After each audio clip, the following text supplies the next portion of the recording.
Hello everyone. So today we're gonna start with the QuickBooks. We're gonna know how we can fetch all of the information from the QuickBooks using the Python. And to do that, I have installed a module called Python Dash QuickBooks. You can easily install this with the pip. And after installing this package, I have installed this pandas as well as I wanted to create the data from of some objects as well. The next thing you need to do is you need to set up your authorization client and your QuickBook client.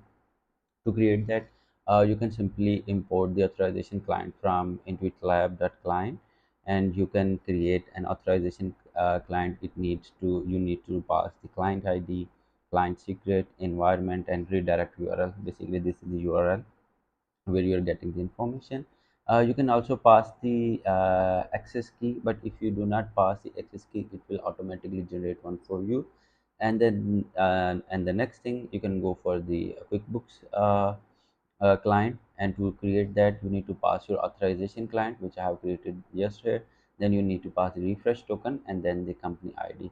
If you want to go for to change the environment from the sandbox to the production, you can do that, and to do that you need to change all of these things, and you can fetch all of this information. You can get all of this information about your company, about your sandbox, from the Intuit developers mode. And after that, you can simply use these objects available in the QuickBooks module. So let's say I have fetched all of the customers. I have fetched the company information. Basically, it takes the company ID as an ID, and then the client, which is my client, uh, that will be used to access the information. And then I have fetched all of this information, and this is the complete information of the company. It gives us everything.